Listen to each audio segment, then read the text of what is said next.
All right, we are live. This is Attorney Vincent Davis, and this is The Secret: How to Fight CPS and Win.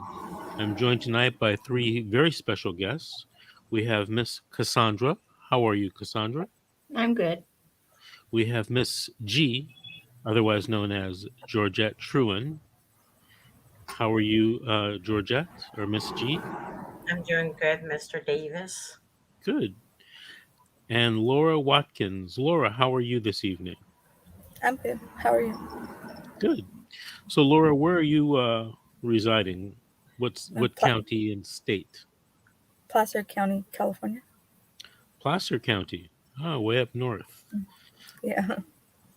You know, I've done cases in Placer County, and I fly into Sacramento International, and then take a Uber to the courthouse in Placer. Is that the fastest way to get there? Yeah, probably. Okay. And we have someone checking in already. We have Chase from Boston. Hey, Chase, how are you?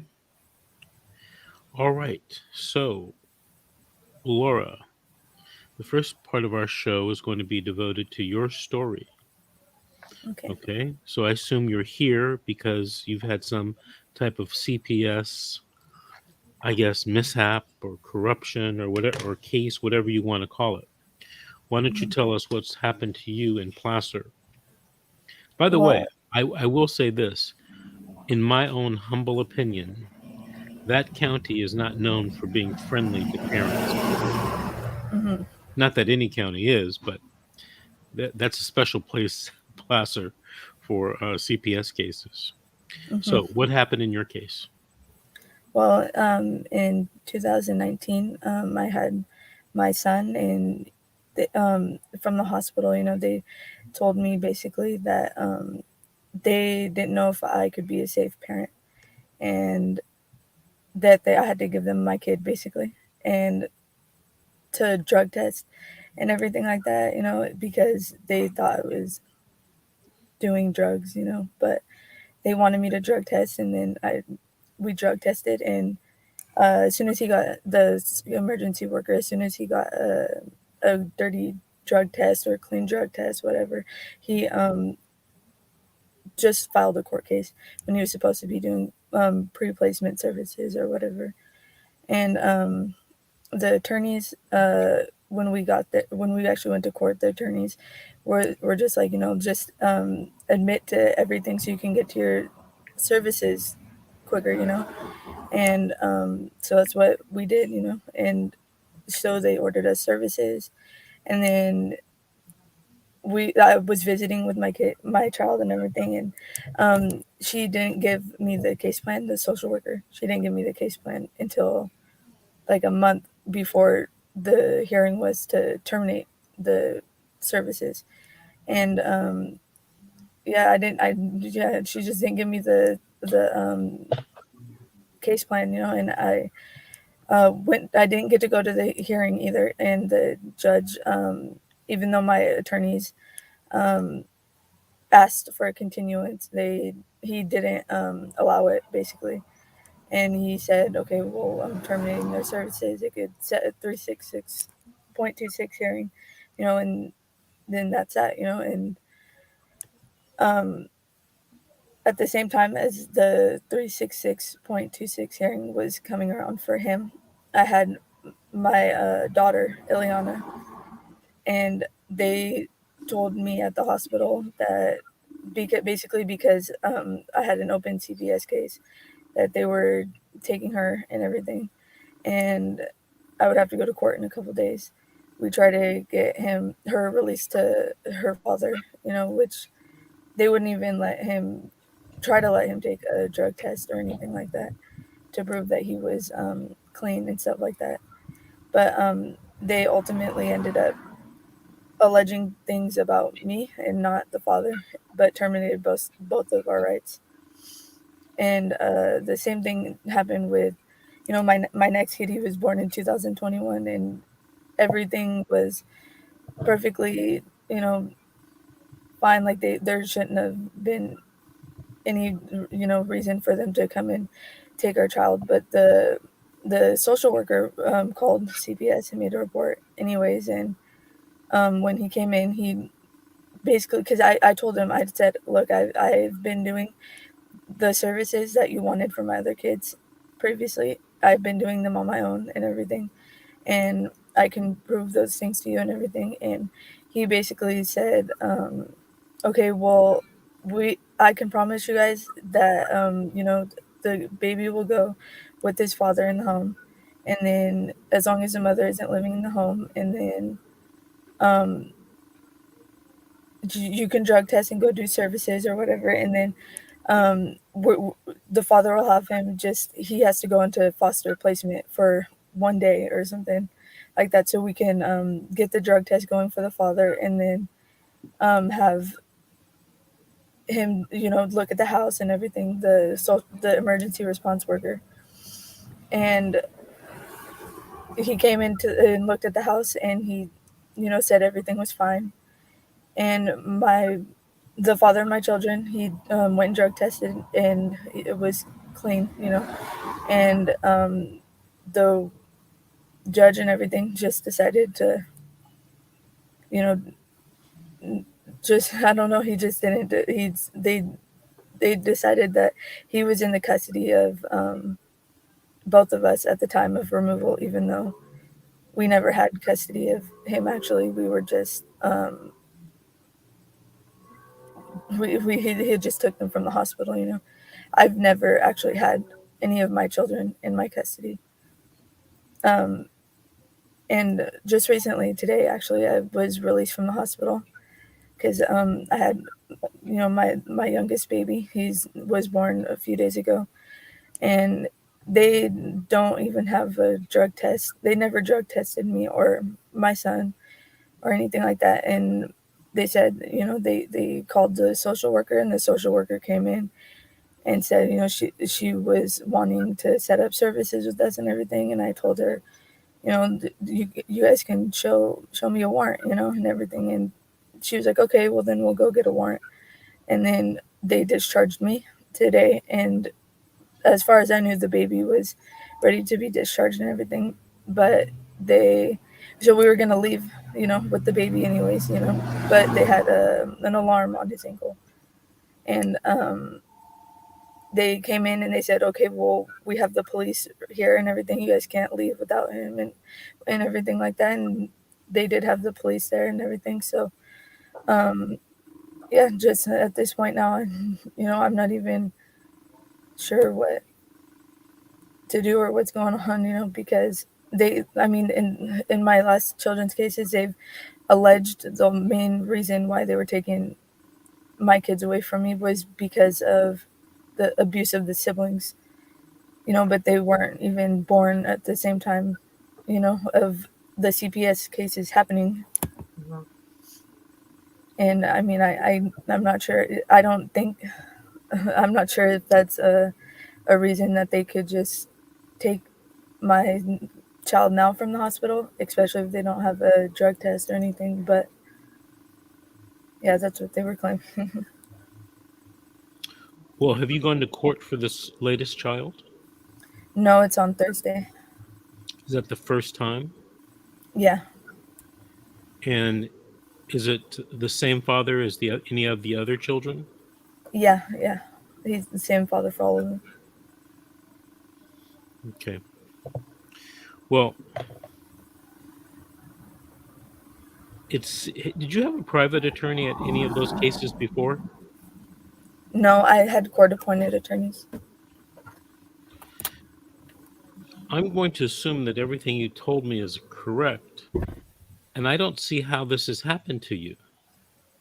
Did you appeal any of these things? Yeah, I did appeal, and the last appeal for my son that was born in 2021. They literally, like, for the father, they literally said on paper that he did test dirty for the test, and that they literally just totally changed the words. And we're just like, well, I don't, that's not what happened. We didn't know what else to do besides that. But they literally put in there that he did test dirty when he didn't. and everything like that. Well, are you telling me there was never a test for him being dirty?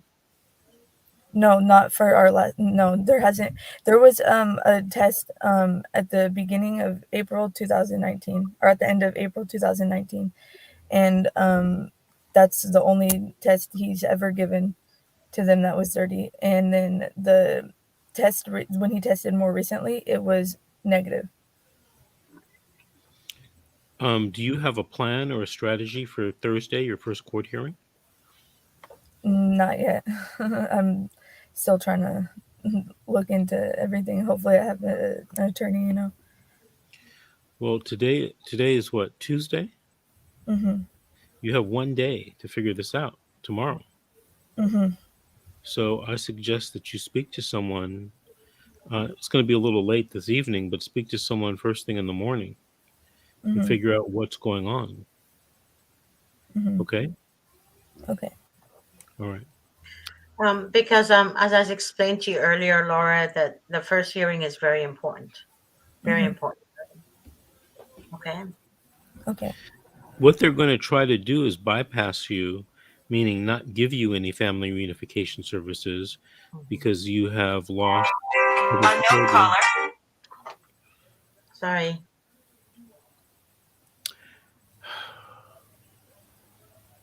Cassandra, Yes. Lord, because you've lost other children in the system, so they Mm-hmm. want to take you to the you've heard of 3 strikes in criminal law. Well, CPS has a 1 strike law, Mm-hmm. and unfortunately, you've lost several children. Did you say 3 or 4 children to this point? At this point, it's 4 now. 4, yeah. They have actually bypassed my services before for my 2 other children. So I only got a chance in 2019, basically. Okay. I haven't seen the file in your case. I haven't reviewed it, but if this happened to you, um, you're going to have to talk to someone to come up with a plan to stop this, because Mm-hmm. this is kind of insane what they're doing to you. Yeah. Okay. By the way, the 1 strike rule means that you don't get FR. It doesn't mean that you lose your child. They still Mm-hmm. have to prove a case against you at the jurisdictional hearing, and then they have to prove that you're a substantial danger to the child at the dispositional hearing. And there's a lot of things you could do to defend against this. Okay. So make Mm-hmm. sure that when you speak to an attorney about this tomorrow, right, because that's the Mm-hmm. only day you have, that you make sure that she or he has some experience in this type of matter, because it's going to be very important. Yeah. Today I went to court on a case. It was the first hearing, and the child, had a serious injury, and I was able to convince the judge to release the child back to my client, who is the mother. Mm-hmm. Um, but the mother was so concerned that she came to my office last night. She came there last night and had a meeting with me, and it was a good thing that we met because I learned a lot about the case that I didn't know. You know, and so you got to have that extra time to meet with that lawyer tomorrow, so you Mm-hmm. guys can prepare. All right. And if you Okay. need, when you go to court Thursday, if you're not ready to do the case, you get an automatic 1 day continuance at the detention hearing. Okay. Okay. And this is your detention hearing, so that you can prepare. Because if they're anything like Los Angeles County, and I think they are, Mm-hmm. you won't get the paperwork until like tomorrow night or Thursday morning. Mm-hmm. Yeah. So that doesn't give you a lot of time to prepare for a hearing. Mm-hmm. Mm-hmm. Okay. So promise me that you'll talk to someone tomorrow so that you can come up with a plan, so this won't be number 5 for you. Yeah. Yeah. I promise I will. And the other thing that you might want to consider is moving Mm-hmm. out of that county. Yeah. Okay. The social workers authority in that county stops at the border of that county. Mm-hmm. So for example, if you were to move to Sacramento County, Placer County Mm-hmm. social workers don't have any authority. And Mm-hmm. if you move to Sacramento County, I wouldn't tell Placer County where you are. Mm-hmm. Now, if you're on any type of public assistance, they'll be able to look you up and refer you to the social worker in that county. So I don't know if you are or not, but these are things you have to consider. Mm-hmm. Um, you might some people I've known to move out of the state completely, Yeah. because so they can't social worker can't do anything, like Placer County social worker can't call a Sacramento County social worker. But I guarantee you, Mm-hmm. if you stay in that county, this is going to keep happening to you every time you have a child. Yeah. Yeah. And sometimes you might want to just remove yourself from that. But did you have the other children in the same county, Laura, or different county? Yeah. That was all in the same county. Yeah. Nobody ever told you about considering moving out of Placer? No. Hmm. All right. Well, if you promise me that you're going to talk to someone tomorrow, I'll feel more comfortable. Maybe you can call us on Thursday after court and let us know what happened. I'm really, really concerned for you. I hate to hear these kinds of stories. Mm-hmm. And I have heard them before. Somebody loses a child, the first case, because of some mistakes that were made by the social worker or by a lawyer, and then you're stuck with this the rest of your life. Mm-hmm. And they do things, and if nobody fights it for you, you're just going to keep losing children. Can I Um. ask Oh. if Go I ahead. can ask a question real quick? What I have a caller today that her case is in Sacramento. Can she move out as well too? Where would she go? Well, what I was talking about with Laura is the next time she has a child, she needs to leave Placer County. All right. Okay. The lady in Sacramento you're referring to, I gather, probably has a case in Sacramento right now. Hmm. If she moves, there's a small probability that the case will be transferred to where she moves to. But the larger probability is the case will stay in Sacramento. Right now, if she ends up losing her parental rights and they adopt out her child, the lady in Sacramento, if she's going to have any more children, may consider leaving the state or leaving the county. But don't stay in Sacramento because, they're going to do it all over again to you. I have, before I came on the show tonight, I had a meeting with a guy. He drove all the way from Thousand Oaks to meet with me. And, I was telling him at the time or before today, hey, let's just do it on the phone. Let's do it on Zoom. But he insisted on meeting with me.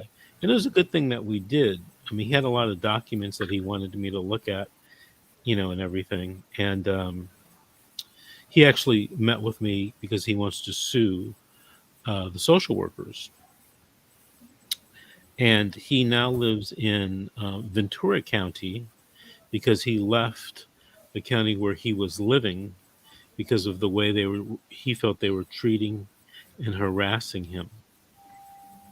So, and I asked him how did he figure that out. He said I just thought of it. If I left my home county and went to Ventura, nobody would know me, and I'm not telling anybody where I moved to. So he did that to escape the social workers in his home county. Mm. Does that make sense, GT? Yes, sir. Everything you say makes sense. Miss Cassandra, I think Miss G has been born again Christian. I'm sorry. What did you say, Mr. Davis? You've been born again. I'm not. I'm missing that. Is that about me? I'm not sure. Yeah, I know that went over your head, but we'll Yeah. leave it like that. Miss Cassandra, did you have any questions for Miss Laura or for me? No, I just found that interesting that you say that you could just move out of county. Like, I've actually had people I know some people who've actually moved out of state and they continued to have their kids, and then later on moved back to California after their kids were older, Yeah. and totally You avoided the problem. there's something in constitutional law called the right to travel, and it's right up there with free speech, freedom of religion, the right to have your children in your custody. These are all important constitutional rights that are guaranteed by our Constitution. One of them is the right to travel. In other words, you can move anywhere you want. I mean, absent some type of criminal court involvement, right? Some criminal judge may tell you you can't leave the county or you can't do this. You better pay attention to what they're saying or you're going to end up back in jail. But if you don't have that type of restriction, you can travel anywhere you want, anytime you want. You can go to Germany. Um, So you can go. I actually had a client that left mhm, California and moved back home to Pakistan. mhm. Guess what? There's no CPS in Pakistan. Mm-mm. Or the Philippines. And when I guess they wanted to do something or they were trying to contact the Pakistani government, it was like, get out of here. We don't do that here. We don't take people's kids away from them. Yep, that's true. Or Philippines actually. Hmm. You can actually live a good life in the Philippines. So my client that moved to Pakistan every once in a while texts me on WhatsApp. Are you familiar with that app? You can make calls, get texts, from all over the world. You familiar Mhm. with Mhm. that, Laura? Yeah. WhatsApp? Yeah. So she texts me on WhatsApp, every few weeks. And, she sends me pictures and, she's doing great, Mhm. doing great in her home country. Yeah. She was born there and raised there and came here in search of a better life. And then she ran into CPS. Mhm. She ran into our government rather. Yeah. Yeah. That's why I tell people, why would you want to come to America? Stay home. Stay home. So Laura, do you have any questions for me? Yeah. It's kind of regarding like evidence that the social workers can put in. Um, for my last child, the judge was taken off of our case because my court appointed attorney did some kind of challenge. I can't remember the exact name of it. It's called a peremptory challenge under California Code of Civil Procedure 170.6. Yeah, yeah, And she. everybody in California, you should Google that and read that. Okay. Okay. I'm almost sure that other states have a similar statute or law. But basically, what 170.6 says is that when the court, who the court's going to be or the assigned judge is going to be, you can you have one challenge to that judge to get the judge off the case. Mm-hmm. Under one, you just file an affidavit. There's a form they use. It's very short, one pager, and you sign it and say, "Hey, I think this judge is prejudiced against me. I want a new judge," Mm-hmm. and then they're off the case. Mm-hmm. Now, the problem becomes when some people um, wait too long to file their 170.6, right? Mm-hmm. There's a rule in California. It used to be you had to do it before the first hearing, so before your hearing on Thursday. But actually, a case explained and made the law where if you show up for the first hearing and the judge makes a decision, you have 10 days from then to file the 170.6. Mm-hmm. So make sure that if you want a new judge, that you do that. But as I recall, up in Placer, there's only one juvenile judge that does dependency, or there used to be at least, and it was a female judge. Is that still the same? So Um, I remember you were mentioning a man. yeah, it was for the previous years. I'm not sure if Okay. they changed it or something, but I know that that judge wasn't working on our case any longer at Hmm. that point. Yes, Miss G. You're muted. Sorry. What a Um, what a pro! What a live stream pro!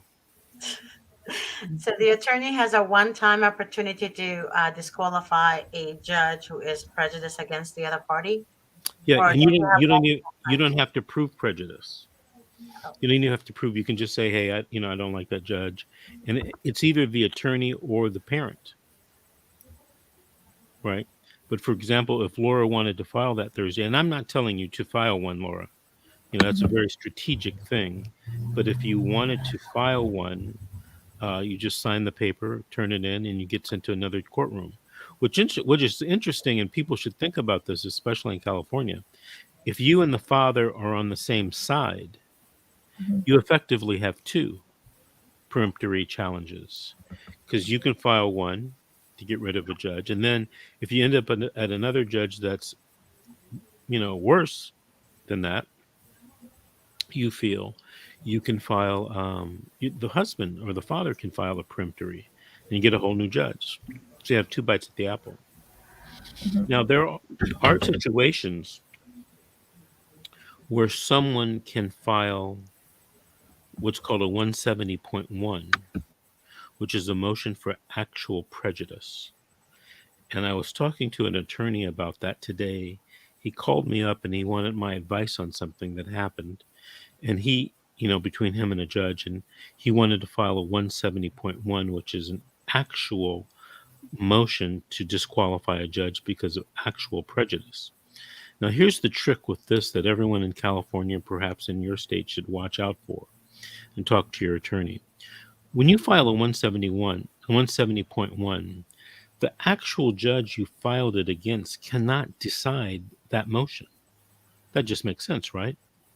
But what happens is the law actually says that the motion has to be heard in a different county by a judge in that county.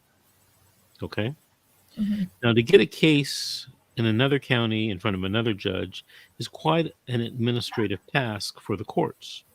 So, what happens is a lot of times, the court, for example, in LA County, will ask you if another judge in the building can decide it or if another judge in the county can decide it, Mhm. right?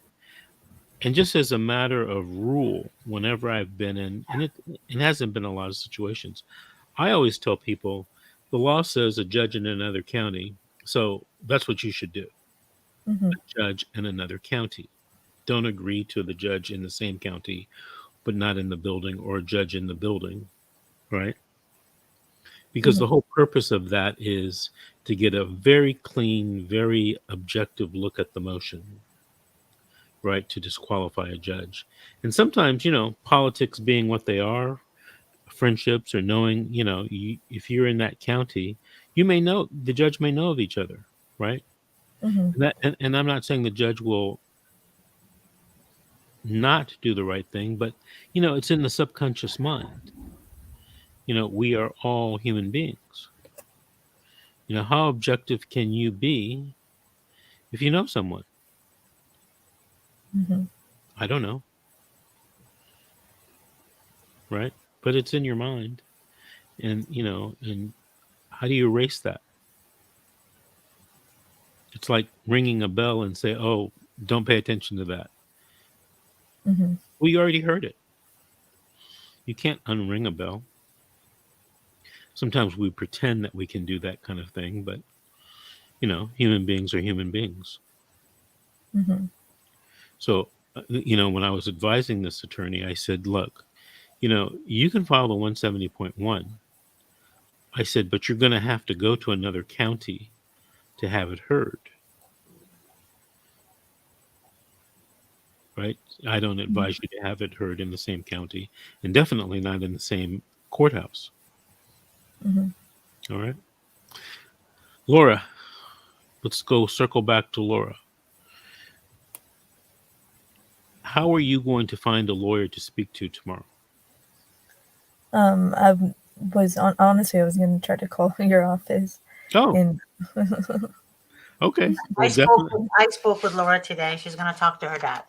Okay. Well, Yeah. definitely call me because I can give you some ideas on some of the things that not only can you do on Thursday, but in this entire case in general. Yeah. Yeah. Okay. Mm-hmm. Um, No, she's because thinking about hiring you to handle her case. oh, okay. Yeah, she's gonna There's talk one. to her dad. There's one thing I want to tell you and tell the audience. The reason why you keep losing kids is because you're not doing anything different Mm-hmm. at all of these hearings. You've been doing the same thing expecting a different result. Right. And Mm-hmm. that's the definition of insanity. Mm-hmm. All Mm-hmm. right? You have to change up your strategy, Yep. change up your evidence and your witnesses. Mm-hmm. Okay, that's the only way that you're going to have a chance to win this. Okay, so I'll be happy to talk to you. Call me tomorrow. Okay. Okay, I'm in court in the morning. I think at 8:30 should be for a fairly short hearing. I might be out by 10, but after that, give me a call or give Georgette a call. She And has so, my personal cell number, so okay, she knows how to get hold of me. Right, very Laura? good. Yeah. Yeah. All right. Now, for the rest of the evening, thank you again, Laura, for sharing with us. For the Yep. rest of the evening, Miss G or Miss Cassandra, what did you want me to talk about? You mentioned it last night, and I can't remember. I wrote it down, and I don't have my notes in front of me. Are you talking to me? You're Miss G, right? Oh yeah, that's right. Okay, one second, please. Cassandra, do you remember what it was? Okay, yeah. Can you give me a second, Mr. Davis? Okay. We're on live So TV. when a mother doesn't speak English, actually she's one of the people that just came in from the borders, and her friend, she met this lady, and her friend speaks English, so she was translating for her, what have you. And the CPS took her two children, and it's in LA County, and she's not a citizen of the United States. She came illegally, but they're getting her kids adopted like really soon. She said that they're getting her kids adopted like a week from today. And she doesn't speak English, like I said, um, and the kids are going, like, she just can't believe it. Like she said, send me back to my back to Mexico, send me back to Mexico, and me and my kids, and leave us alone, type of thing, right? The allegation was nothing other than she went to a shelter. She was lost. She didn't know where to go. And the shelter called CPS to remove her twin kids. She has a When 9 months old twins. when did this happen? About 2 months ago, she said. Yeah, she's devastated. And her Well, friend, hold on a second. You know, I get the feeling we're missing part of the story. she's homeless. She has Okay, nowhere to go. but homeless is not a basis for CPS involvement. For the love of Christ, Mr. Davis. S- okay. She was in the shelter, and the babies were crying, and one of the people in the shelter didn't speak Spanish. I guess the other one was on like a break or something.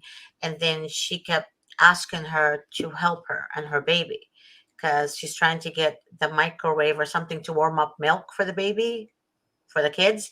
And uh, the person in the shelter said, don't bother me right now, wait until the other person comes back from break. And she just told her, get away from me, like pushed her away kind of. And then the lady kept screaming, like not screaming but crying, like, just please let me feed my kids. She was exhausted. And then she called CPS and said she's unable to take care of her children. But what was the reason? Was it like mental or emotional, No, drugs or alcohol? Was she physically abusing the kids?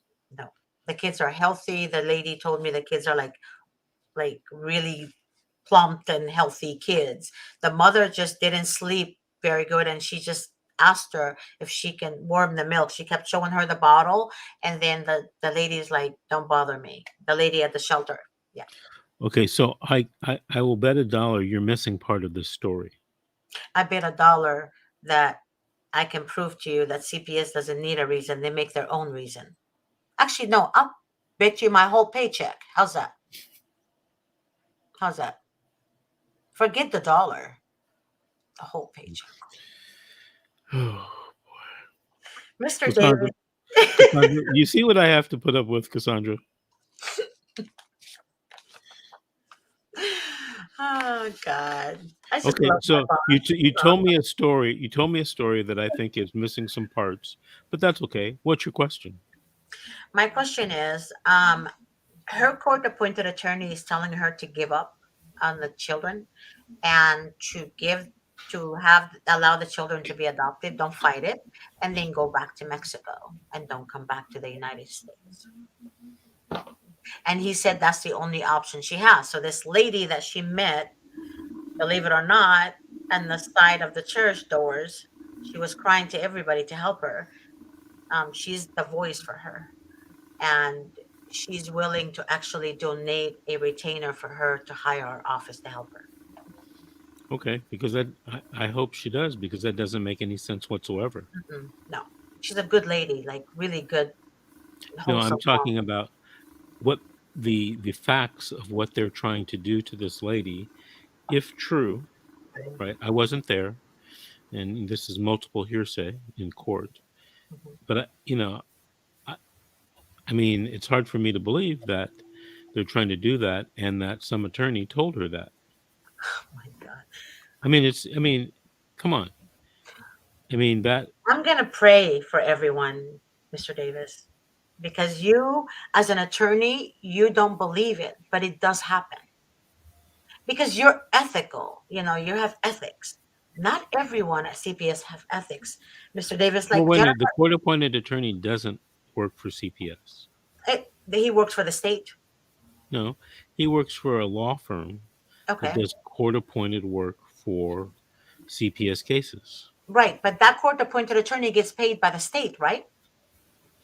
No, gets paid by the law firm. And I think the law firm does get their money from, I don't know if they get it from the state or the county. I think you might be right. I think they do get money from the state.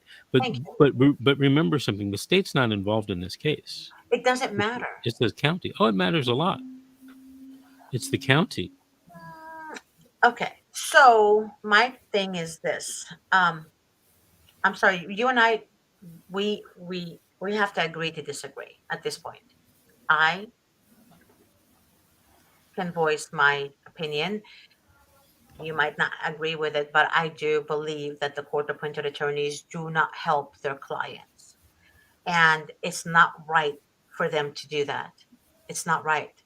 Contacting their client a few minutes before the case, or treat their clients like they're criminals and force their clients to plead guilty for something they didn't do to begin with just to get their children back, that's criminal. That's actually worse than a criminal. That's criminal. That's criminal act. And I have heard this from so many people. And as God is my witness, I've heard so many recordings from people from the court appointed attorney. I cannot obviously share their names or counties, but I've heard them try to influence the client, the parent, to plead guilty to something they didn't do based on false allegations from neighbors or ex mother in law, whatever the case may be, in order for them to get their kids. Three people agreed to admit that they did whatever they say they did, they never got their kids. And the other people that didn't want to admit to it, they still didn't get their kids. So there's a lot of corruption. I don't care what law firm they work for. I don't care who pays them. There's ethics. There's something called morals and just decency. You don't throw a parent under the bus just because of what you think the parent is, or you don't like how the parent look, or you think the parent is not good enough, or who are you to judge? Do your job as an attorney, do your job. I mean, I remember when I first worked for you, Davis, you said one time you said to me, you said that you do not condone liars. You don't really like to deal with people who lie, correct? And you are very like straightforward. You say what's on your mind and you say the truth. Now, you help people no matter what, and you go on and beyond to help them. Why are they treating people like this, court appointed attorneys, that is? Why are they treating parents like this? They see the truth, they have evidence of the truth. They actually do have evidence of the truth, but they still tend to believe the lie. So the judges tend to listen to the recommendation of the social workers without any checks and balances. I mean, this has to be this is so corrupt. And I understand that you think there's some decent people in the court system. I don't agree with you. I'm sorry, I don't agree with you. Well, you're entitled to have your opinion, Mhm, and we agree to disagree on that, mhm, but I mean, I think some of the things that you're saying I have witnessed. mhm. Okay. I have heard from, you know, people calling wanting to be a client. But here's the thing about it. And you have to be careful. Sometimes people are telling you things that aren't accurate, okay, or just a little off. And sometimes they may not even be lying about it and doing it intentionally. It's just their belief. I talked to someone on the phone a few days ago, and they told me ABC, all right? And I said, well, you know what? Send me the paperwork. Let me look at it. And I reviewed it. And it wasn't ABC, it was BCD. It was close, but a couple of the important facts were either left out or reported to me incorrectly. However, if I may interrupt you, sir, my truth is going to contradict what's written down by the corrupt system. So basically, what you reviewed is lies from the workers. They tend to withhold evidence, make up once you open your mouth as a parent to the worker, you're pretty much setting yourself up to fail. Because if you say the sky is purple, the worker is going to write down, she said the sky is blue or red, or whatever she chooses. What you're reading, what the client or the potential client is telling us is the truth, but what's written down are lies.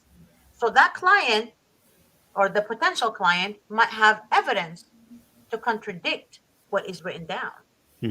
and that's the evidence that needs to be in court. However, the court appointed attorney refuses to submit these evidence in court because they know that if they do submit it and it's in a court record, the client can come back and sue them Okay. if they do remove the kids. Well, let me ask you this. Okay. No, Has anyone, out of all of the parents you've talked to, has anyone ever told you something that turned out to be not correct? correct. Yes. It wasn't me. That was Cassandra, your favorite co-host.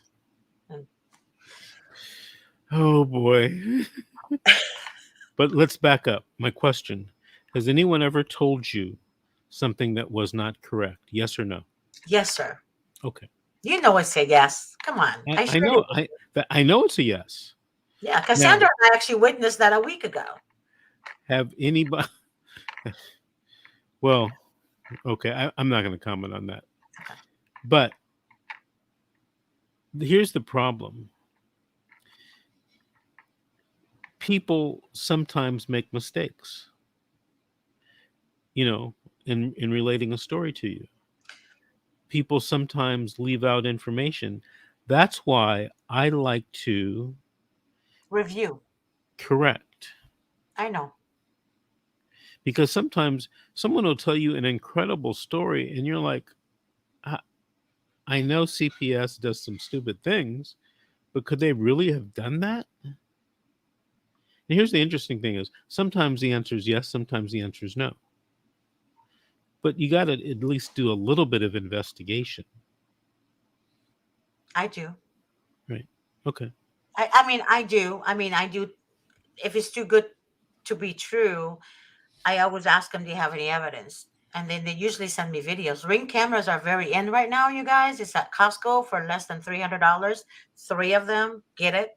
A lot of people are installing ring cameras now, so it helps a lot. And don't forget the sign outside the door that says this house is 24-hour surveillance. Please do not forget that sign.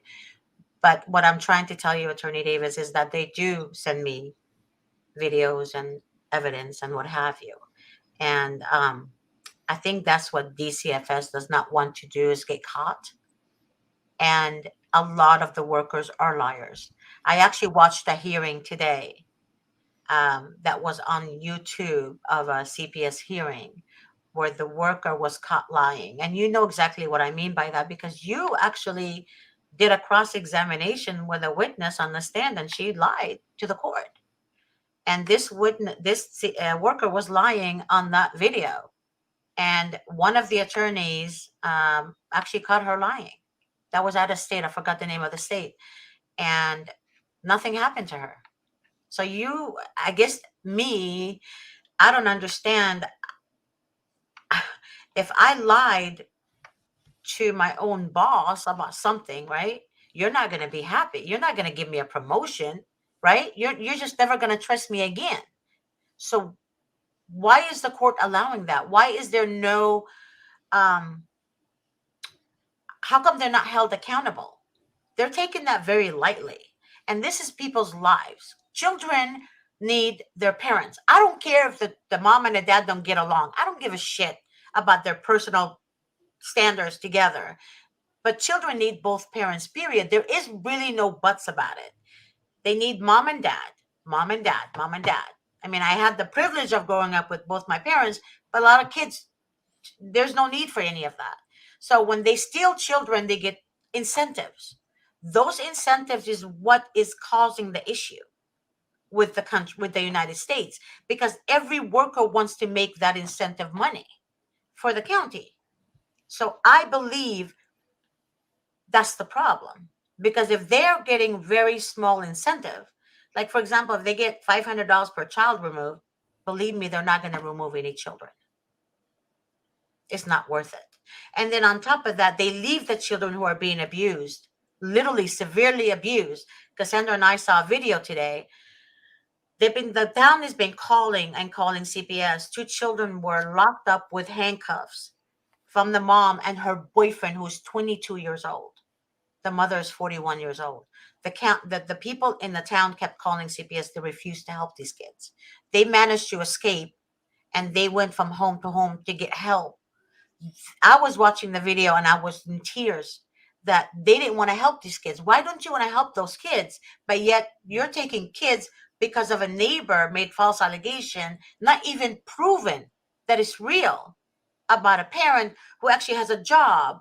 The kids are healthy. They're not locked in a room with handcuffs and or in the basement. They're not barefoot. They have clothes on. They have school. They have tablets.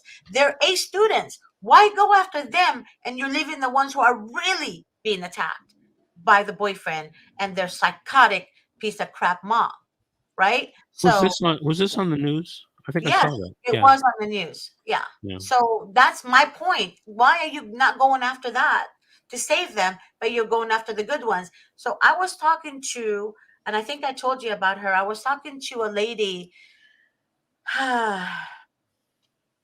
because I know we have to wrap it up real quick. I was talking to a lady that used to work for CPS like 20 years ago. And she told me that the reason they take these kids who are healthy and well taken care of, because they're easily adopted. They don't Mhm. want the other ones who are damaged. And she Yeah. said that's the reason why she left. And I asked her to be on our show. She said, I can't because they know who I am. She was actually a supervisor.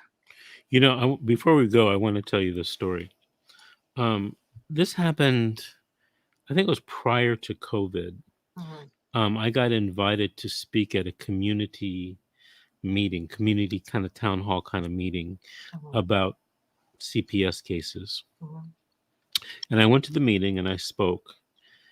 Sitting in the audience, part of this community group were two retired DCFS. They were either deputies or regional managers or something very high up, very high up. And I asked them to be on my radio show. And of course, they both agreed in front of everyone. Do you know that it took me maybe about 4 calls to realize that they were never going to be on the show? Now, here's something interesting. Months go by. One of them calls me and apologizes and says that they don't want to be on the show because of the ripples and the repercussions. Which I said, "You're retired. What's going to happen to you?" And his response was, and it kind of seemed kind of odd to me. His response was, "I don't want them messing with my retirement." That's Now, what she said. Yep. it seemed odd to me because I'm thinking, how can they mess with your retirement? Right? But I don't know, that's She just said what I the was same. thinking. Yeah, she said the same thing to me, and that's Anyway, yeah. he apologized. And, I don't think ill of him because you got to do what you got to do, right? To what you think is best, not what I think is best. But can you imagine if he and the other retired high up worker who spent their entire careers at the county, what they could tell us? A lot. There's a lot of deep secrets that Right. you Right. guys. I know so much, Mr. Davis, by ex employees at CPS, and when I'm telling you this, they actually showed me all kinds of crap, but they're Yeah. afraid. They're actually afraid to talk about it. Yeah. Anyway, we got to wrap it up this evening. Miss G, thank you again for being a guest. Miss Cassandra, thank you for being a guest. And try to text me tomorrow some kind of legal topic you guys want me to talk about. On these shows. We're doing these shows daily. So let's do something where we can give some advice to people. I can answer some questions. A lot of people want to come on and tell their story, and they don't really have a lot of questions for me. Let's try to turn that around. Yes, Miss G. I would like to discuss. No, seriously, no joke. I would like to discuss the 170.6, the one we just talked about with the guest that was on today. I would like you to kind of break it down a little bit better for people because I received 5 texts from people saying if we can maybe have a show for that 170.6 where you can switch your judge. A lot of people don't like their judge and they think their judge is biased. Okay, so I will do that. 170.6, though, you have to do it within 10 days of finding out who your judge is. Now there's a 170.1, and I think there's a couple of other code sections where you can make a motion to try to get the judge thrown off. Okay, but I'll talk about more of that tomorrow. And if it's not a 170.6, it's not as easy as you might think. You got to have some actual proof that a judge is biased. But I thought you said earlier that you don't have to prove the judge is biased. I did for a 170.6. And you got to do that in the first 10 days of the case. You don't have to prove anything. Now, if it's past the 10 days and you decide you don't want that judge, you got to have actual proof. You got to have evidence, that the judge is biased. Do you know how difficult sometimes that's, that is to prove? Not with a good attorney, it isn't. Okay. Well, you'd be wrong. Yeah. Well, It's difficult to get rid of a judge, and it's designed that way. I'm not saying it's good or bad, but you just can't change judges just because you don't like the decision the judge makes. Maybe you think that's what the law should be, but it's not the law, and I'm just telling you, I'm just a messenger. Okay? Now, there's some things that you can do. Like I told you, I was advising an attorney earlier today. He wants to file a 170.1. He actually has to have evidence of some type of bias. And in his particular case, because of certain things the judge said on the record while the court reporter was yep. typing and in front of other people in the courtroom, Hmm. this attorney probably has enough evidence to get the judge disqualified from the case. That's just my humble opinion. But if you have a judge that rarely says anything, doesn't fly off the handle, how are you going to prove what's in his or her mind? That's a hard thing to do. And just because the judge rules against you every time you walk into the courtroom, that's not necessarily evidence that the judge is biased against you. Hmm. Maybe you think it should be, but it's not. Okay, but I'll talk about that again tomorrow. We've Yeah, I gone have a over. lot of questions to ask you about that tomorrow. Okay, we've gone over time. I'm Vincent Davis. This has been The Secret, How to Fight CPS and Win. Thank you, Ms. G, for being a guest, and thank you, Ms. Cassandra, for being a guest. We'll see everyone tomorrow night at 7 p.m.